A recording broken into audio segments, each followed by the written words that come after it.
Hola a todos y todas, esperando que estén todos muy bien. Les saludamos desde el programa Pulso Global, un espacio creado para analizar los principales acontecimientos, fenómenos y escenarios que acontecen en el panorama internacional. Como todos los martes, les acompañamos Percy Rodríguez y Gerald Solano. Hola Percy, ¿cómo estás? Hola Gerald, un gusto saludarte como siempre los martes para este programa. Bienvenidos y bienvenidas a este día que vamos a tratar temas del acontecer internacional y pasamos de inmediato a nuestra sección Noticias Internacionales. Es hora de tomarle el pulso al acontecer global. Iniciamos con la BBC News, que titula Nueva ruta de la seda de China, cómo la pandemia del coronavirus amenaza la mayor iniciativa de política exterior de Pekín. Se dice que este es uno, Percy, de los proyectos de infraestructura más ambiciosos que ha concebido la iniciativa de la Franja y la Ruta de China, conocida como la Nueva Ruta de la Seda, que es un proyecto que fue lanzado, como recordarás, en el 2013 por el presidente Xi Jinping y que incluye una enorme serie de programas de desarrollo, de inversión, que se extienden desde el este de Asia hacia Europa, África y América Latina. Para Pekín esta es la principal estrategia económica de cooperación internacional desarrollada precisamente por el presidente Xi Jinping. Sin embargo, aunque su objetivo es promover el crecimiento económico por medio del flujo global de bienes, capitales y tecnologías, esto se ha visto súbitamente estancado debido a la pandemia de la COVID-19.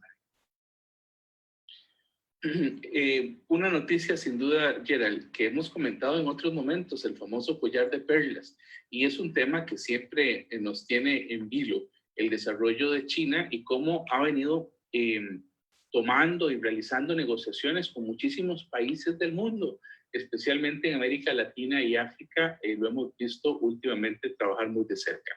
Bien, el periódico El País indica, Putin anuncia más impuestos a los ricos días antes de una votación popular clave para su continuidad. Bueno, este periódico, El País de España, indica, Putin domina el arte de la sincronización. A 8 días de la votación de la reforma constitucional que le allana el camino para perpetuarse en el poder, el presidente ha anunciado una batería de medidas populares de apoyo económico a las familias. Parece, Gerald, que Putin generó una serie de, digamos, de medidas hacia los desempleados, hacia las personas con ciertas necesidades, hacia las empresas, y por primera vez en algunos años, casi 20 años, plantea un impuesto sobre la renta que sería progresivo. Y además estarían pagando un 13% el año que viene los rusos, independientemente de sus ingresos, ¿verdad? Y quienes ganen más de 5 millones de rublos, dice El País, unos 64,000 dólares, pagarían un 15% por encima de ese nivel. Bueno, definitivamente Putin es un mago, ¿verdad? Un mago que ha trabajado en el arte de perpetuarse en el poder, y esta es una forma, ¿verdad? Un guiño a las clases medias y bajas.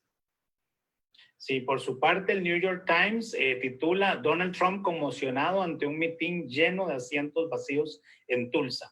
Al interior de la campaña, muchos de los asesores creen que definitivamente la decepcionante asistencia al evento muestra un temor genuino al coronavirus entre los principales seguidores y partidarios del Partido Republicano y particularmente el presidente Trump, pero también una realidad del descenso del presidente en las últimas encuestas. El presidente había anunciado días atrás de más de 1 millón de personas que habían solicitado su entrada y se encontraba en un auditorio, en un espacio que podía albergar alrededor de 30,000 personas y según los datos que se han hecho públicos, si acaso 6,500 personas asistieron a este evento. Incluso la actividad que estaba planeada para las afueras del lugar donde se iba a encontrar el presidente Trump tuvo que cancelarse debido a la poca asistencia. Definitivamente el presidente Donald Trump no esperaba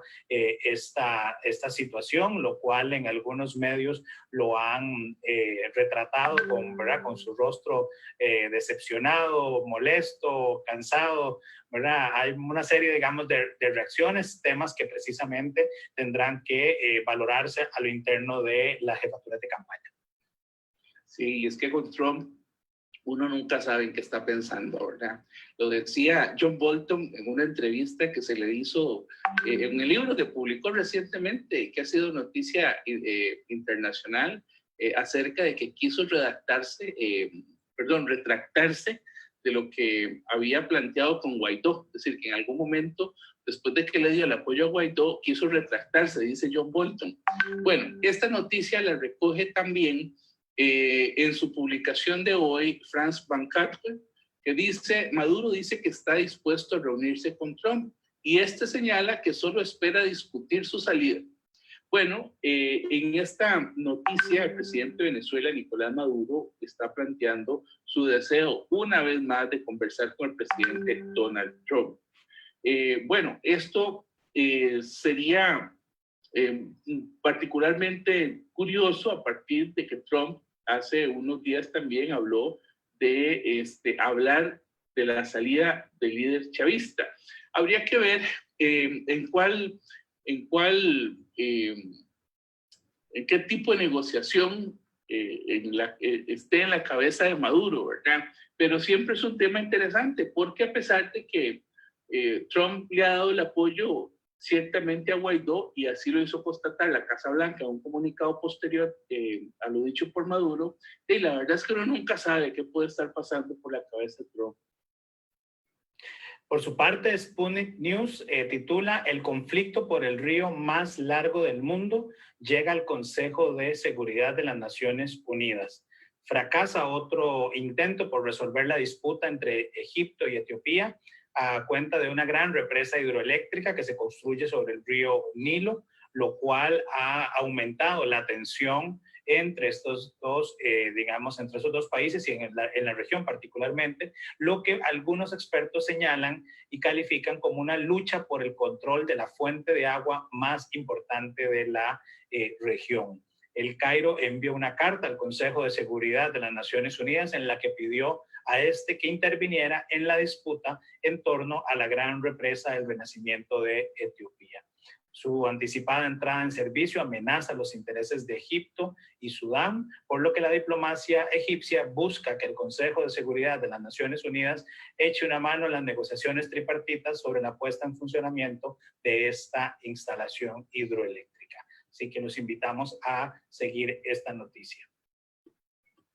En el tema también de los recursos naturales, ¿verdad? Que como vos decías, este tema de los ríos siempre va a ser una problemática mundial. Pareciera que algunas de las guerras o los conflictos que puedan venir en el futuro vienen por temas de recursos, entre ellos temas de ríos limítrofes o que pasan, digamos, de un país a otro, su caudal.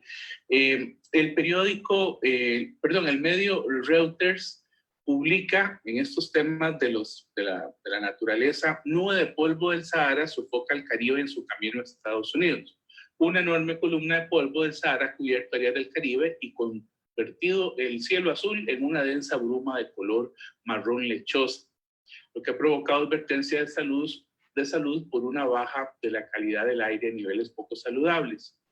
Este medio lo que ha estado reportando ha sido que la composición del famoso polvo del Sahara, que es un fenómeno que lo vemos muy frecuente, que ha sido conocido, ha estado algo estudiado, tiene una composición esta vez más densa que lo normal y que eso podría generar problemas importantes en los países americanos.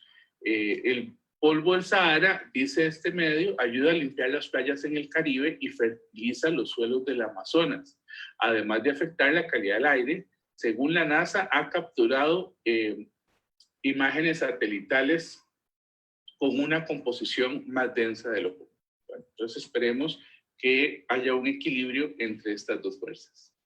Por su parte, El Mundo de España titula, y esta es una noticia que quería traer precisamente porque abordamos en uno de nuestros programas sobre el coronavirus las respuestas de algunos países a nivel, digamos, tardío, como el caso del Reino Unido, y en este caso el medio titula Boris Johnson proclama el fin de la invernación nacional, que si recordamos fue uno de los países que de último tomó las decisiones del confinamiento, ¿verdad? El distanciamiento social, y titula el medio que el primer Boris Johnson ha proclamado el fin de esta invernación nacional por el coronavirus y ha anunciado la reapertura de todos los pubs, restaurantes, cines, hoteles y los museos en Inglaterra a partir del 4 de julio, e incluso coincidiendo con el recorte de la distancia social de los 2 metros a 1 metro. Un tema que para algunos de los diputados conservadores de la Cámara de los Comunes es, digamos, bien recibida, ¿verdad? Han estado clamando por esa apertura en términos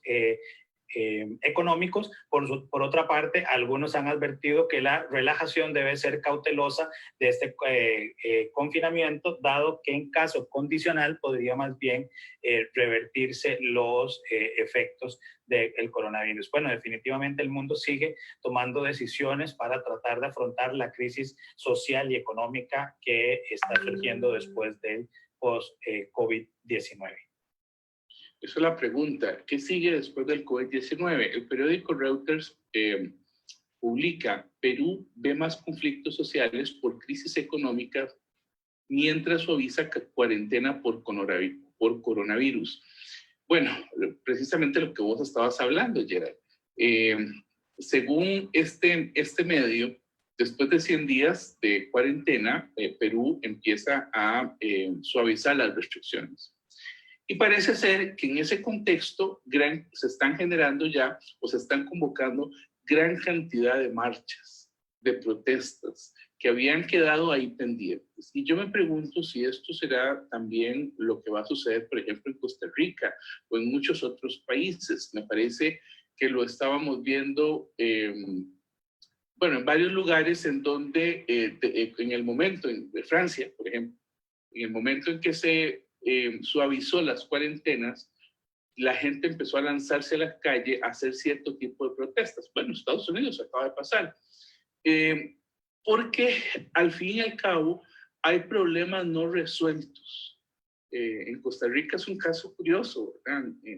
De una muy baja popularidad del gobierno, de repente su popularidad se levanta, se mantiene estable, ¿verdad?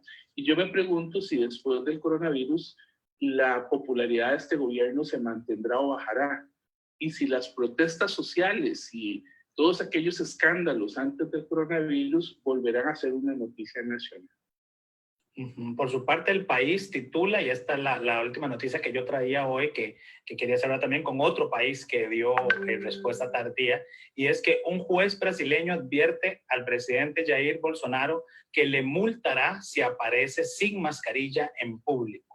El mandatario insiste en saltarse las normas contra el coronavirus, aunque el país ya superó el 1.000.000 de contagios y más de 51.000 muertes. Si el presidente de Brasil, Jair Bolsonaro, insiste en pasearse en público sin mascarilla protectora, incumpliendo la normativa vigente, se arriesga una multa de aproximadamente $2.000 diarios, es decir, unos $390, según una decisión judicial que ha trascendido este martes. El juez del Distrito Federal, donde se ubica la capital Brasilia, sostiene en su fallo que el mandatario debe usar la protección en lugares públicos para salvaguardar su propia salud y por su papel institucional como líder del Poder Ejecutivo.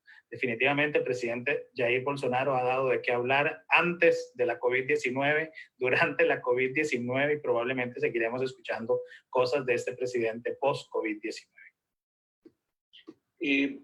Una última noticia, Gerard. El periódico El Universal de México nos informa de un sismo que acaba de acontecer el día de... Bueno, este programa está siendo pregrabado, por lo tanto habrán pasado ya algunas horas, pero acabamos de recibir esa información de un sismo de 7.5 en México. Los medios no son claros, algunos dicen que hay un muerto, otros que hay 2 muertos, algunos heridos. pero en realidad pareciera que tuvo un bajo impacto a pesar de tener de ser de 7.5 en la escala, ¿verdad? Esa noticia quería complementarla con el diario El Comercio de Perú, de Perú, que plantea que Estados Unidos emitió una alerta de tsunami cerca de las costas de México, de América Central y del Perú. Bueno, definitivamente muchos temas para dar seguimiento. México, un país golpeado por el COVID-19 y ahora con un lamentable sismo que esperemos que no pase a más. Pero bueno, gracias a ustedes por continuar con nosotros y vamos ahora a nuestra segunda sección, de la cual, como ustedes saben, dedicamos a un personaje de la historia, en el cual hoy hemos decidido conversar sobre el físico judío húngaro-estadounidense que trabajó en el proyecto Manhattan, el doctor Leo Szilard, quien es uno de los creadores de la bomba nuclear. Y así que entonces escuchamos a Percy hablarnos sobre este personaje. Bueno, este personaje hemos querido comentarlo el día de hoy porque nuestro tema de fondo tiene que ver con las armas nucleares y el control de armas nucleares. Nos pareció prudente comenzar hablando un poco sobre la creación de estas armas nucleares y si en la concepción inicial de los físicos y de los, de los físicos nucleares y moleculares estaba el tema de utilizarla como un arma de destrucción masiva. ¿Y hasta dónde se imaginaban ellos que esto pudiera llegar a ser así? Bueno, Leo Szilard es un personaje que nació en Budapest, es una persona que vivió la Primera Guerra Mundial y vio cómo su país fue devastado en esa Primera Guerra.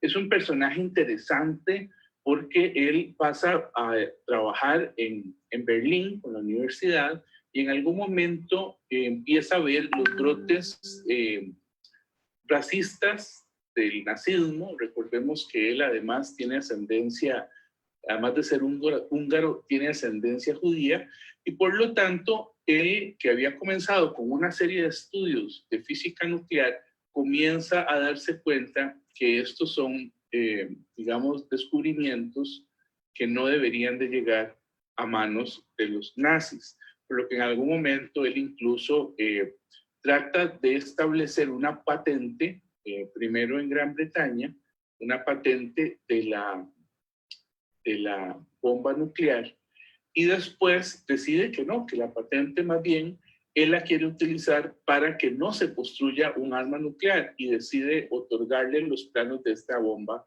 a el gobierno británico. En un principio, este tema de las reacciones nucleares en cadena era un tema muy nuevo. Nadie pensaba que realmente se podía generar una fisión ahí de átomos pesados que junto con los neutrones podía crear algún tipo de cadena nuclear que generara finalmente un arma destructiva.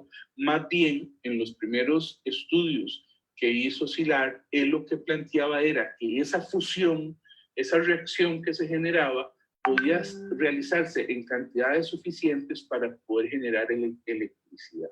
Recordemos que la electricidad era en ese tiempo, pues era un boom, lo que hoy sería quizás la Internet. ¿Por qué era un boom? Porque tenía realmente pocos años, estamos hablando de los años 30. Recordemos que la electricidad pues, es un fenómeno de finales del siglo XIX y que se empieza a conocer con más, se empieza a hacer más popular a principios del siglo XX. Costa Rica, por ejemplo, hacia 1950, menos de la mitad de la población tenía acceso a electricidad. Entonces, el tema de la generación de esta era un tema importante para la humanidad. El problema fue cuando surge la guerra, ¿verdad? Con Hitler en 1939 y Szilard ve la posibilidad de que los científicos alemanes estén tras conseguir la bomba a partir de la misma patente que él había liberado, ¿verdad? Que aunque se la había entregado a los rusos, pues a los británicos, era lo suficientemente conocida como para que se pudiera utilizar como una bomba. De manera tal que él se traslada a Estados Unidos, comienza ahí en la Universidad de Columbia, colaborando en la construcción de un primer reactor nuclear con uranio natural, pero él sigue preocupado porque los científicos alemanes intenten realizar ese experimento. Entonces, lo que él realiza es, lo que él plantea junto con otros compañeros de él es cómo hacer para que ese mensaje llegue al gobierno de los Estados Unidos. Y decide localizar a otro científico muy conocido, que es Albert Einstein, y con él deciden enviarle una carta. Esta carta de Einstein sugiriéndole al gobierno de Estados Unidos, al presidente Roosevelt, la necesidad de que trabajen en algún tipo de proyecto de arma nuclear, porque es probable, de arma atómica, porque es posible que los alemanes la estén realizando. Resulta que no fue escrita por Einstein. Einstein la firma, pero el verdadero redactor de la carta es Leo Szilard. Él va a indicar en esa carta lo siguiente. Dice: en el transcurso de los últimos 4 meses se ha hecho probable, a través del trabajo Joliot en Francia, así como Fermi y Szilard en América, que puede ser posible establecer una reacción nuclear en cadena de gran masa de uranio, por lo que se generarían vastas cantidades de energía y grandes cantidades de nuevos elementos similares al radio. Ahora parece casi seguro que esto podría lograrse en un futuro inmediato. Pero este nuevo fenómeno también llevaría a la construcción de bombas. Y es posible, aunque mucho menos cierto, que así se podrían construir bombas extremadamente poderosas de un nuevo tipo. Una sola bomba de este tipo, transportada en barco y explotada en un puerto, podría destruir todo el puerto junto con partes del territorio circulante. Sin embargo, tales bombas pueden resultar demasiado pesadas para el transporte aéreo. En ese tiempo, después se probó que sí se pueden transportar aéreamente. La carta que redacta Leo Szilard y que firma Einstein también decía: entendemos que Alemania realmente detuvo la venta de uranio de las minas checoslovacas que controlaba.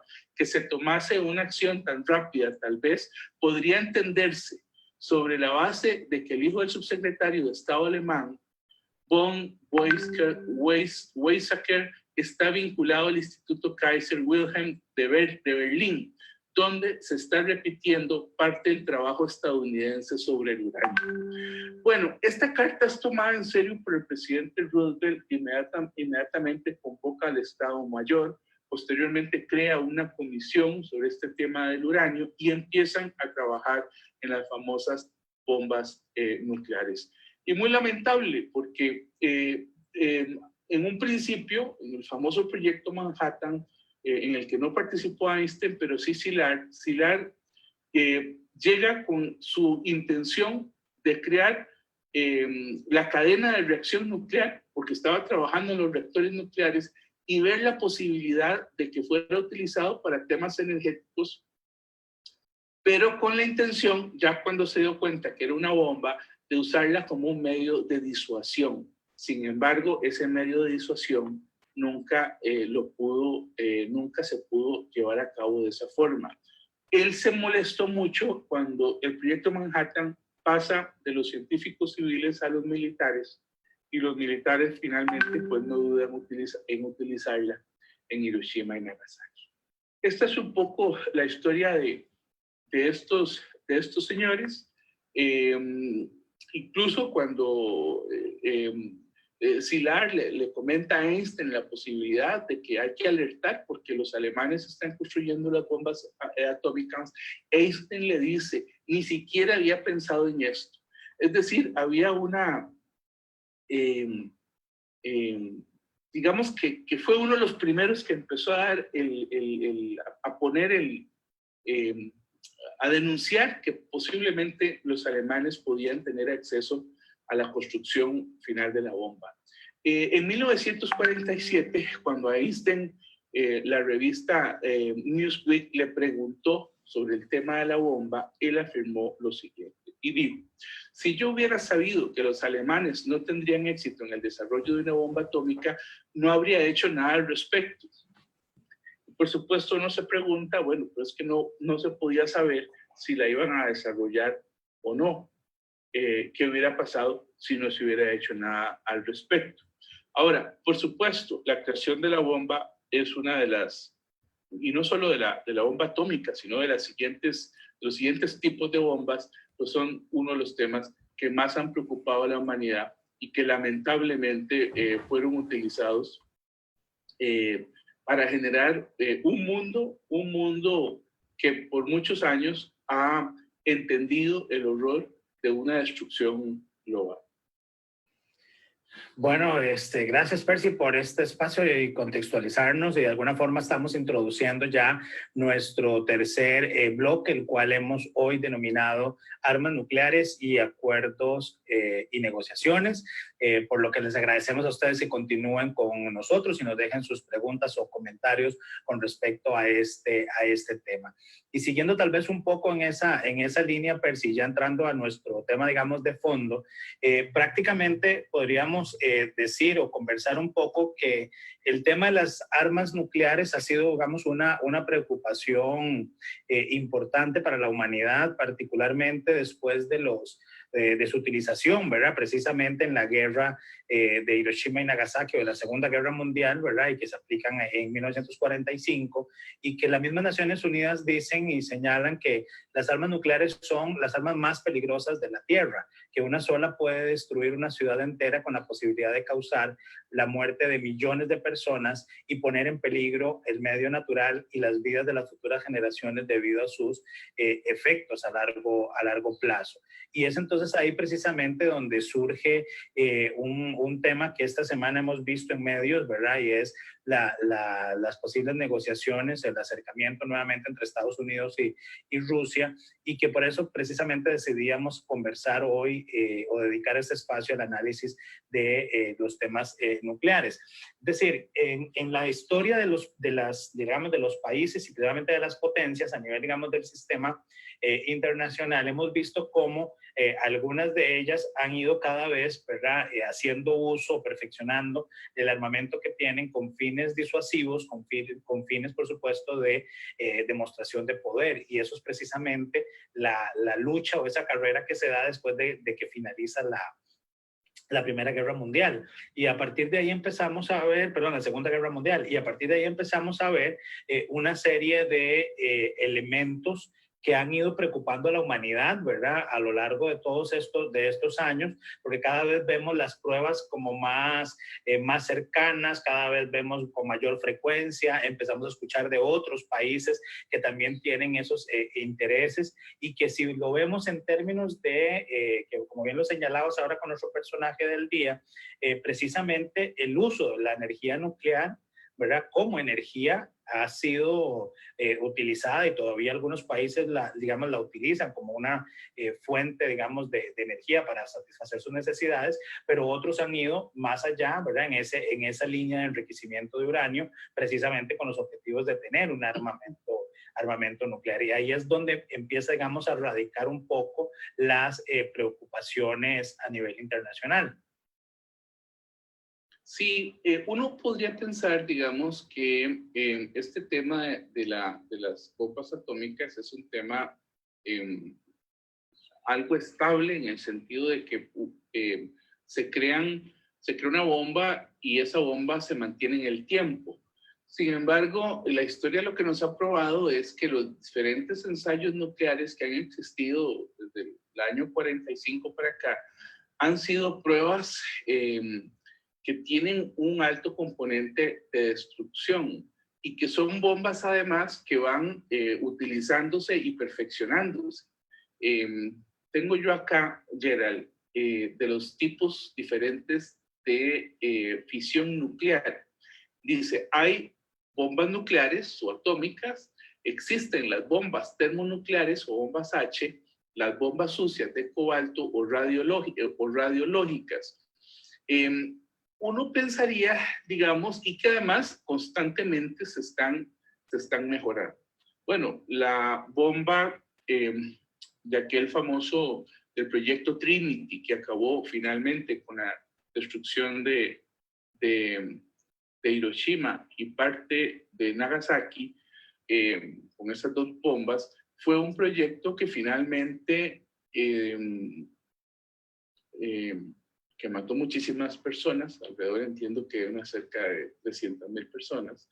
Es un proyecto que posteriormente los rusos, por ejemplo, trataron de mejorar con una famosa bomba que se utilizó, me parece que allá también en los años 50, que se llamó la famosa bomba del zar, y que era en 1961, dice, con una potencia de 50 megatones, lo que equivaldría a una fuerza 3,000 veces más poderosa que aquella que se alcanzó en Hiroshima en 1945.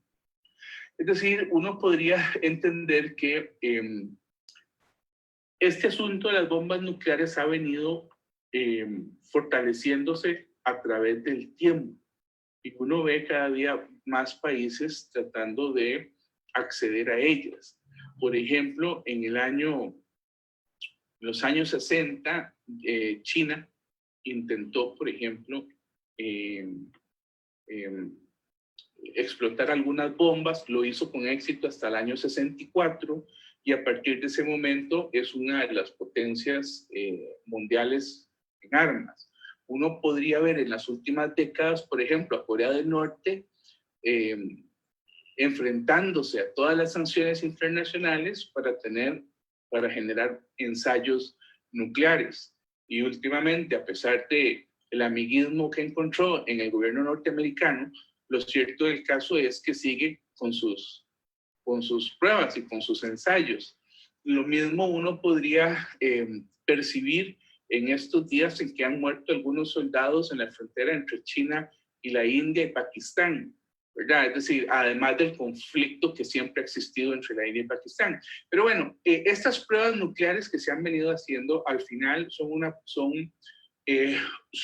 un componente de que el mundo comprendió que existe un alto riesgo, y es un riesgo estadístico, es decir, es un riesgo real, un riesgo que se puede contabilizar en tiempo.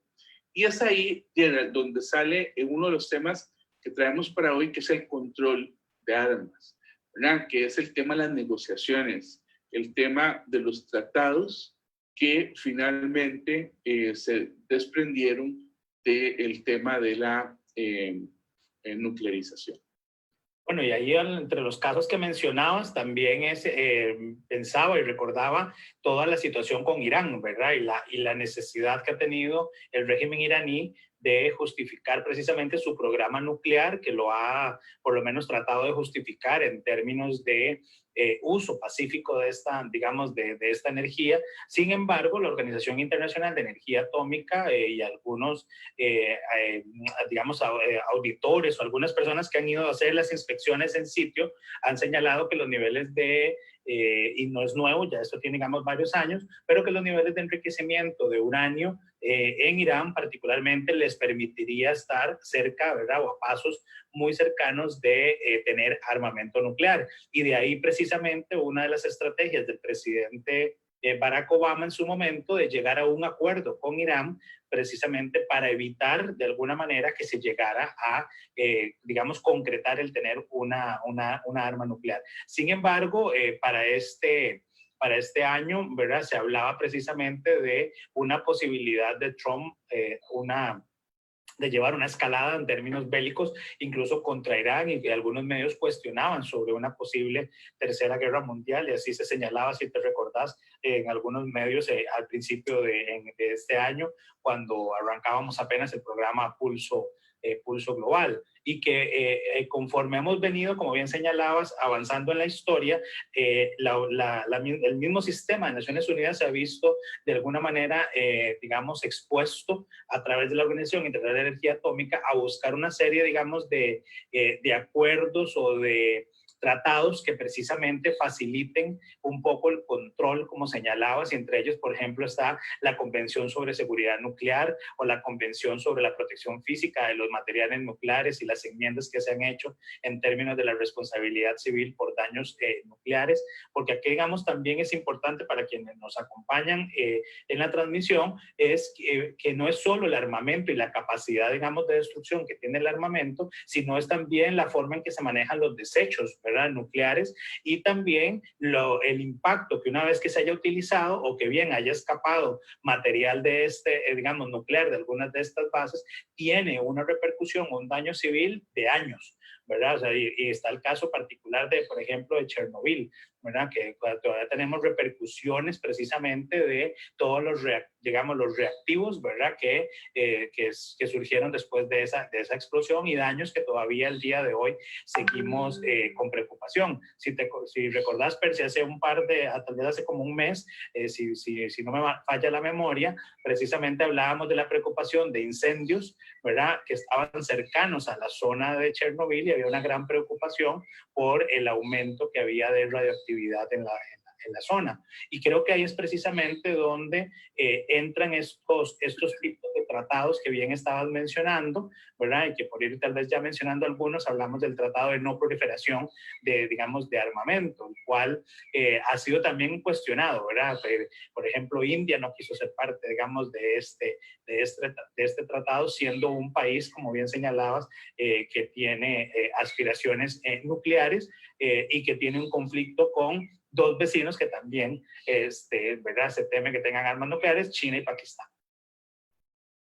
Pakistán tampoco lo quiso firmar, ¿verdad? Ni siquiera Corea del Norte había anunciado su retirada. Bueno, mira, el tratado de no proliferación nuclear ha sido un tratado, sin duda, con una importancia contextual básica, y que tiene una pertinencia hoy en día increíble, porque en estos momentos el tema de la firma de un convenio entre Estados Unidos y Rusia, en esta misma semana en que estamos conversando, Gerald, sobre si van o no a renovar su convenio de armas nucleares, su control de armas nucleares, es básico.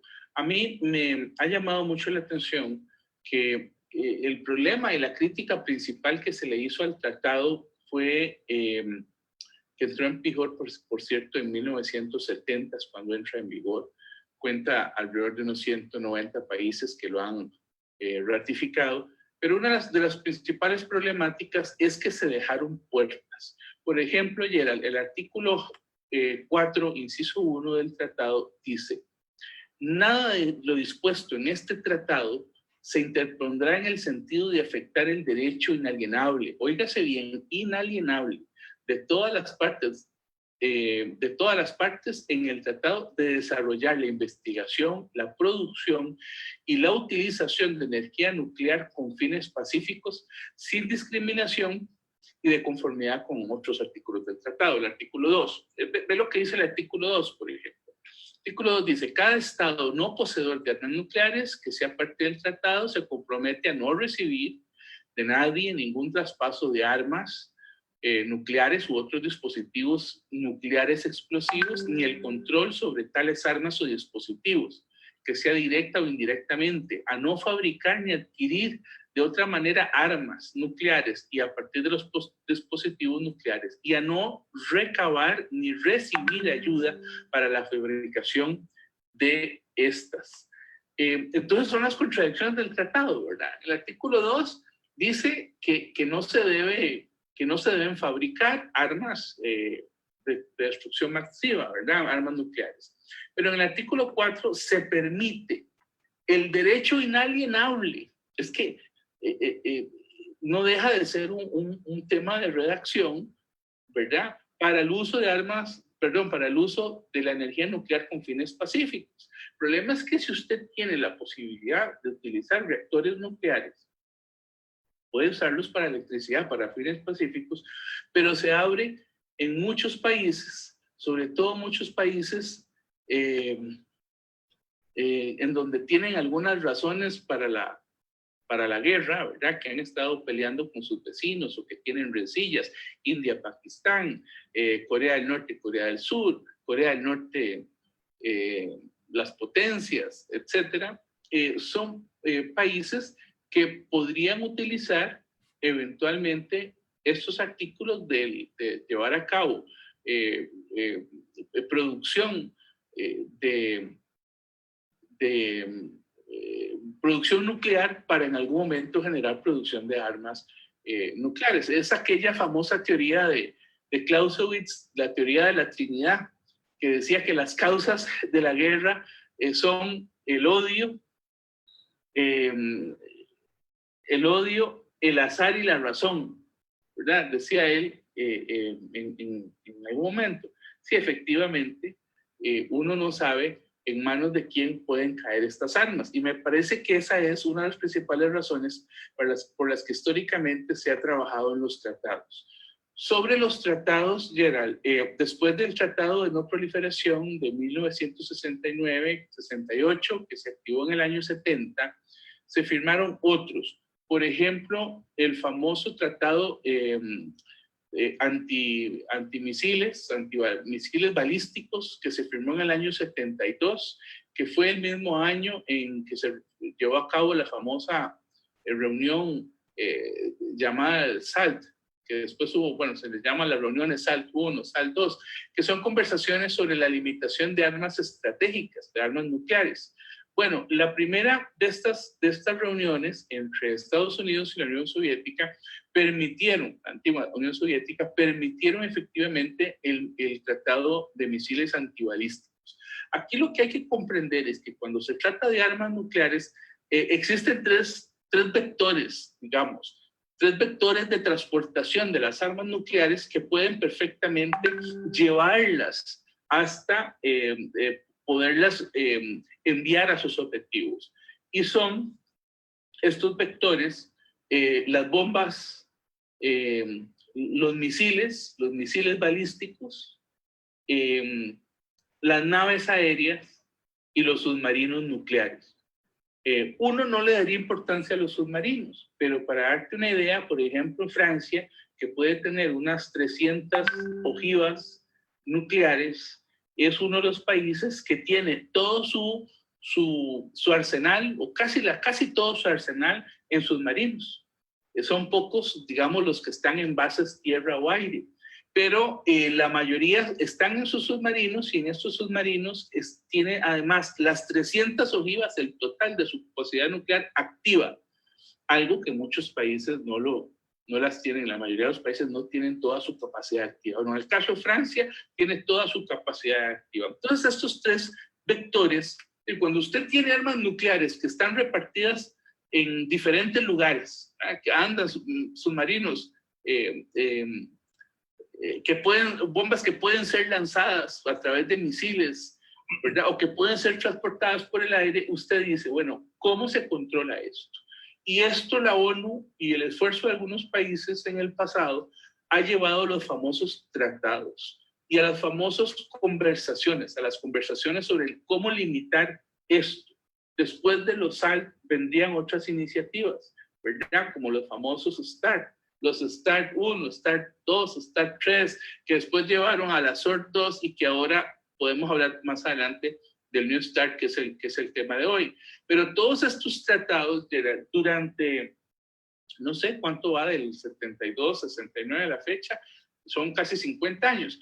Durante 50 años, tanto Estados Unidos como la Unión Soviética, ahora Rusia, han estado reuniéndose para ponerse de acuerdo sobre cómo negociar una disminución en los números. Más o menos estamos hablando de que se han logrado disminuir de 80,000 ojivas en los tiempos de la guerra nuclear a unas 13,900, 14,000 ojivas en el mundo en este momento. Es decir, pareciera que efectivamente estas conferencias y estos tratados, estos acuerdos han permitido bajar la cantidad de armas y de ojivas nucleares en el mundo, y además de la forma de transportarlas.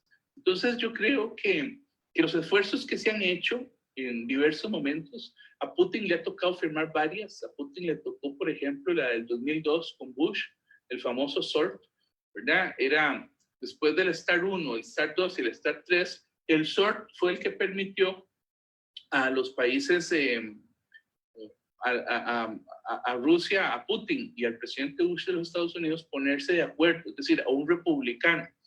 Y le pasó lo mismo a a Obama en el 2010, no con Putin, estaba Putin en el poder, pero el presidente era Medvedev, ¿verdad? Que después le pasaría el mando a Putin. Pero, por ejemplo, en la reunión entre Medvedev y Obama, se logra que los dos países reduzcan su armamento nuclear en un 30%. Y eso es muy alto. De manera que a mí me parece, no sé qué pensás vos, Gerard, pero realmente este asunto de los tratados es importante, que se pongan de acuerdo y logren bajar las dos potencias que además manejan el 95% de las bombas nucleares del mundo, que son Rusia y Estados Unidos. Y la que más tiene es Rusia. Sí, ahí a mí, digamos, una de las preocupaciones que ha tenido sobre este tema y particularmente así lo hemos abordado también en algunos de los cursos que hemos impartido de relaciones internacionales, es que precisamente el tema no se ha centrado solo en las dos potencias, ¿verdad? O sea, es decir, si la carrera armamentista en términos nucleares hubiese, digamos, seguido o se mantuviese solo en su momento la URSS, Estados Unidos, o ahora Rusia, Estados Unidos, digamos que de alguna forma entre ambos se podría ir hablando de un peso y un contrapeso, ¿verdad? En términos de la capacidad y la tecnología que han ido desarrollando. El asunto es, como bien señalabas, algunos otros ejemplos de aquellos países que empiezan a vislumbrarse con cierto liderazgo, cierta influencia a nivel, digamos, de regiones, y que incluso el tema del armamento nuclear los convierte en una potencia nuclear. Por ejemplo, el caso de Irán, ¿verdad? O sea, es decir, imaginémonos un régimen como el iraní, ¿verdad? En medio de una región bastante convulsa, con bastantes fricciones, ¿verdad? Con posibilidades de escaladas importantes a nivel de conflictos, y que tenga un armamento, digamos, nuclear, con un régimen que no se ha caracterizado precisamente por ser muy, digamos, abogado al diálogo, que muy, digamos, vamos a ver, un poco más, conciliador, sino que por el contrario pareciera ser más reactivo y con una, digamos, visión, ¿verdad? Una meta muy clara de mantener y consolidar su liderazgo en la región. O bien, como lo señalabas, el caso de Corea del Norte, con un presidente como Kim Jong-un, ¿verdad? Que ha manifestado, digamos, en sus momentos hasta negligencia y arrogancia en términos de negociaciones, y que si bien encontró algo de eco con el presidente Donald Trump, digamos, seguimos viendo situaciones digamos, que preocupan. La semana pasada titulábamos dentro de las noticias, ¿verdad? El ataque que se dio a la zona desmilitarizada, ¿verdad? La zona base de comunicación con Corea del Sur por parte, digamos, de Corea del Norte. Entonces ahí uno empieza a cuestionarse un poco esa dinámica entre esas potencias, digamos, que hemos llamado nucleares, ¿verdad? Caso del conflicto India-Pakistán por Cachemira, y la misma, digamos, tensión con algunas de las poblaciones, y que eventualmente estas armas nucleares sean del uso. Y es que la mayor preocupación, como bien señala la Organización Internacional de Energía Atómica, es la capacidad que tienen estas armas de tener impactos más allá de la zona donde se está, digamos, utilizando, ¿verdad? Es decir, vos señalabas ahora y decías, bueno, armamentos cada vez más sofisticados, con mayor tecnología, utilizadas a través de submarinos o bases terrestres, etcétera, pero que al final cada una de las diferentes pruebas que se han venido utilizando, recuerdo el año pasado algunas pruebas de China en el mar chino, ¿verdad? Las pruebas de Corea que han generado hasta sismos que se han sentido en Japón, en la misma Corea. Es decir, la capacidad y el nivel, la potencia que están teniendo estas armas podrían, digamos, preocuparnos aún más desde esta parte digamos, del análisis de relaciones internacionales, del impacto que podría tener en la población. Y de ahí, precisamente, hay un tema que nosotros, digamos, disponíamos para conversar también en el programa, y es el estado de las armas nucleares, digamos, a nivel mundial. Y vos dabas unos datos, ¿verdad? Esa disminución de 20,000 más o menos que calculaba tener las Naciones Unidas, a unas 13,000 en esa reducción, pero que al final, Percy, la gran tal vez pregunta que uno se queda ahí es si estamos teniendo menos armas, pero las que estamos teniendo son más potentes, ¿verdad? Porque el tema no es de que nos quedamos con la tecnología de los 80s, ¿verdad? O de la famosa Guerra Fría, sino es que hemos venido ¿verdad? Generando cada vez armas más, digamos, modernas, más sofisticadas, que una de las imágenes ahí que pasaba veíamos, ¿verdad? Uno de los aviones con ojivas nucleares que tiene Rusia, y que entonces uno dice, bueno, lo importante es que tengamos cada vez menos armas, pero que esas armas que nos van quedando, que vamos teniendo, son más fuertes, son más poderosas que las que se utilizaron en el 45 en Hiroshima y Nagasaki, o lo ideal sería, ¿verdad?, desde la visión tal vez más como costarricenses, de que no tengamos armamento. Y ahí recuerdo un poco el rol que incluso que tuvo doña Ellen White en Naciones Unidas en la conferencia, precisamente liderando el tema para lo que era el tema de armas en Naciones Unidas. Pareciera que es difícil llegar a ese punto, y que Obama, porque lo mencionaba un poco con la negociación de Obama con Irán, de alguna forma empieza a tratar de regular un poco más estas relaciones, y que en el caso con Rusia empieza también un acercamiento a lo que vos muy bien denominados ahora el New START, ¿verdad? Es decir, una nueva negociación de un nuevo acuerdo con el mismo objetivo, pero con un objetivo que todavía existe, digamos, cierto escepticismo en cuáles van a ser los alcances. Y que de hecho es una noticia de esta semana, es un tema que está, digamos, empezando a salir en los medios internacionales. Sí, vos tenés toda la razón cuando planteas lo de la capacidad de las armas nucleares. Cuando yo hablaba, por ejemplo, que la bomba SAR era 3.000 veces más potente que las bombas usadas en Nagasaki, las bombas de hidrógeno en los años 50, 60, probadas por Rusia. Bueno, hoy en día las bombas nucleares nuevas, modernas, son 150.000 veces más potentes que las bombas de Nagasaki, ¿verdad? Que las bombas lanzadas en Japón. Es decir, pareciera que efectivamente son más potentes. Bastarían unas pocas para destruirnos a todos. Lo que pasa es que ha venido, digamos, un tema que en relaciones internacionales siempre lo hemos planteado como el tema de la disuasión, con la teoría de la disuasión. ¿Qué pasa? Por varios factores, por la posibilidad de tener, por ejemplo, racionalidad, es decir, que estos tratados permitan de alguna manera generar, ir bajando. Imagínate que si en la Guerra Fría habían 80.000 armas nucleares y en la actualidad hay cerca de 20.000. Los datos del CIPRI, por ejemplo, del 2019 nos hablan de casi 14.000 armas nucleares. Ellos hacen un inventario, por ejemplo, en donde Estados Unidos tiene 6.185 ojivas, ¿verdad? De las cuales hay 1.750 desplegadas, y Rusia 6.500 ojivas, de las cuales tiene 1.600 desplegadas.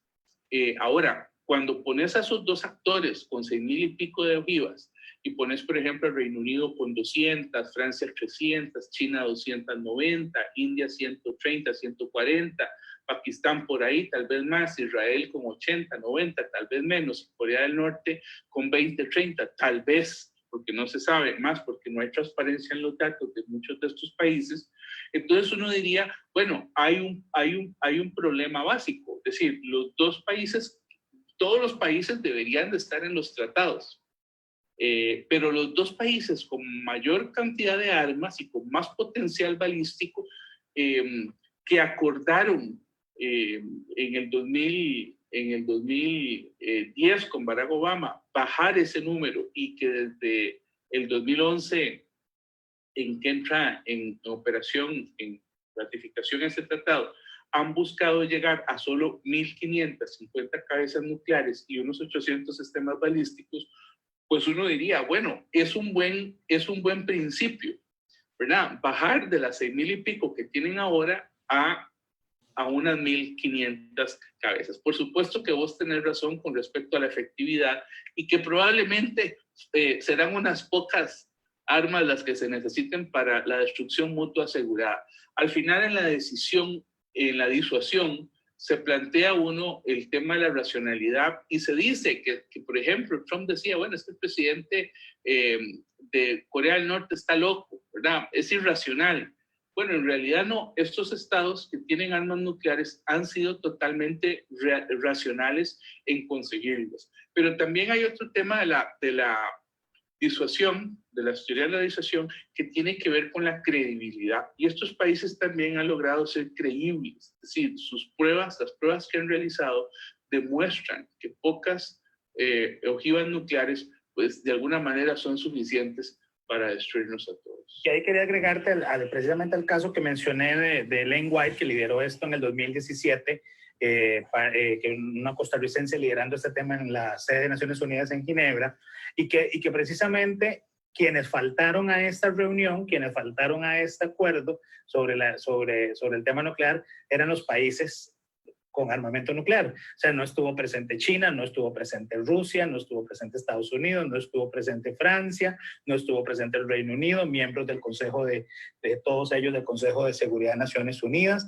pero tampoco estuvo India, tampoco estuvo Pakistán, no estuvo Israel, no estuvo Corea del Norte. O sea, es decir, al final los esfuerzos que se han venido haciendo en función precisamente de llegar a acuerdos y a negociaciones en estos temas han faltado las potencias nucleares, ¿verdad? Y eso entonces es donde precisamente surge un poco esa preocupación dentro de los esfuerzos que hace la comunidad internacional, que están haciendo los organismos multilaterales en esta, digamos, en esta línea de poder resolver un tema que al final nos tiene que preocupar, digamos, a todos, porque lo que significa y se traduce en el exterminio prácticamente de la humanidad, ¿verdad? Y como lo estaban mencionando, con una capacidad destructiva, digamos, mutua, pero que su ola expansiva podría tener repercusiones, por supuesto, que globales, ¿verdad? Imaginémonos un bombardeo nuclear a Estados Unidos o de Estados Unidos a Rusia, ¿verdad? Es decir, la ola expansiva que esto va a tener, ¿verdad? Puede ser, digamos, no, sería catastrófico digamos, para la misma humanidad. Y de ahí entonces es donde precisamente esta negociación, yo creo que se puede, no sé si la palabra correcta será celebrar con cautela, ¿verdad? De que por lo menos aparentemente hay un acercamiento, digamos, de dos potencias para llegar a un nivel de acuerdo, pero que ya otros grupos de países como la Unión Europea han manifestado cierto escepticismo de que realmente se vaya a llegar a un acuerdo importante. Y esto sin tomar en consideración los países que están quedando por fuera y el rol de China. Claro, ayer comenzaron las negociaciones entre Rusia y Estados Unidos porque el tratado vence ahora el 21 de febrero del 2021. Es decir, está por vencer el tratado que firmó Obama en el 2010. Este tratado, el problema es que si vence y no se ponen de acuerdo las dos potencias, sería la primera vez en 50 años que no existiría ningún tipo de regulación sobre las armas nucleares. Ahora, ya Trump ha dicho que a él no le gusta mucho el tema de los tratados y es un asunto de política, ¿verdad? Al 3 de noviembre lo tiene en la mente, él ha venido no votando todo lo que Obama de alguna manera ratificó. Por ejemplo, el Tratado de Cielos Abiertos hace poco se retiró de él, ¿verdad? También se había retirado, no quiso suscribir o renovar el famoso tratado también de armas de medio y largo, de corto y medio alcance. Entonces uno pensaría que probablemente este tratado no vaya a ser aprobado. Es una posibilidad. Yo optimistamente pensaría que el hecho de que se sienten a negociar podría, decir, si Trump no hubiera estado de acuerdo, ni siquiera se hubieran sentado a negociar. El Kremlin ha dicho que están anuentes a negociar este tratado. El tema es que Estados Unidos ha dicho que, Trump ha dicho que debería de estar China dentro del tratado. Pero China ha dicho que ¿por qué ellos tienen una cantidad limitada de armas nucleares, bueno, más o menos. Se sabe que pueden tener entre 250 y 350 ojivas nucleares. Han habido algunos funcionarios chinos que dicen que también están planeando llegar a unas 1000 ojivas. Es decir, a un gran poder, una gran responsabilidad. Pero por su parte el Kremlin lo que dice es, bueno, que entonces en el acuerdo debería estar metida Francia, que tiene 300, y Gran Bretaña, que tiene 200. Es decir, aquí la retórica de las dos superpotencias en términos de armamento nuclear sigue estando, pues son posturas que siguen estando presentes, ¿verdad? De hecho, hoy Euronews, digamos, en alguno del abordaje que hace, señala que Rusia no ve ningún acercamiento con Estados Unidos sobre la prórroga del nuevo START, mientras que el delegado estadounidense Marshall Billingsley, que es el secretario de Estado para el control de armamento, le lanza un mensaje a Pekín diciéndole: le aclaramos a China que esperamos que de hecho cumplan con su obligación con el Tratado de No Proliferación Nuclear de negociar con nosotros de buena fe, están involucrados en una acumulación de accidentes. Estados Unidos insiste en que China tiene que estar en las negociaciones y le afea que practiquen la política de silla vacía. O sea, es decir, un poco lo que está... Y le agrega que no se escondan tras la gran muralla del secreto, le agregó el delegado. Exacto. Entonces, ahí vemos que definitivamente estamos ante un posible, digamos, escenario que tal vez podríamos en este último minuto que nos queda del programa, precisamente hablar sobre los retos que tiene el tratado y las negociaciones, y que ya vos lo estabas ahí mencionando. El no tener, ¿verdad? O no llegar a un acuerdo para febrero del 21 estaríamos ante una situación donde después de 50 años Estados Unidos y Rusia se encontrarían sin un acuerdo nuclear, ¿verdad? Sin un acuerdo nuclear, lo cual pondría en peligro también la estabilidad de la paz y la seguridad internacionales. Y dos miembros del Consejo de Seguridad de Naciones Unidas, por lo que el tema tampoco se podría llevar al Consejo de Seguridad de Naciones Unidas. Entonces, definitivamente el diálogo nuclear debe de, digamos, de darse y de llegar a algún punto medio, ¿verdad? Un punto por lo menos de negociación. En 15 segundos, decirte que el tema del diálogo nuclear es un tema de imperativo moral. Si estas dos potencias nucleares, las dos más grandes del mundo, nuclearmente hablando, no se ponen de acuerdo, otros países que en este momento sufren algún tipo de amenaza territorial de sus países limítrofes, podrían empezar a pensar que también ellos pueden desarrollar armas nucleares, ya que las grandes potencias no se preocupan por firmar acuerdos. Estoy pensando en escenarios futuros, Corea del Sur, ¿verdad? Ante la amenaza de las armas que blande Corea del Norte. Estoy pensando Japón ante las disputas territoriales y marítimas que sostiene con China, lo mismo que Taiwán. Estoy pensando en Arabia Saudí, ¿verdad? Ante las armas nucleares que podría estar desarrollando Irán tras la salida del acuerdo de Estados Unidos. Bueno, ahí podríamos estar pensando en otros países, pero ciertamente es un imperativo moral el diálogo nuclear. Definitivamente, pero bueno, como siempre hemos dicho, ahora nuestro mayor enemigo en este programa, en estos temas, es el tiempo, así que hemos llegado definitivamente al final de este programa, Bueno, muchísimas gracias a todos y a todas por estar con nosotros el día de hoy. Agradecemos a INRED Consulting, uno de nuestros patrocinadores. También agradecemos a la editorial Iskandé y a Gráfica Creativa por todo su apoyo para que este espacio sea posible y podamos estar con ustedes. También le agradecemos a nuestra productora Gabriela Navarro y a Marcela Lam por todo su apoyo en las redes sociales. Y esperamos que este programa sea disfrutado por ustedes. Muchas gracias por su sintonía y nos vemos la próxima semana. Que la pasen muy bien. Hasta luego a todos, muy buenas noches, nos vemos.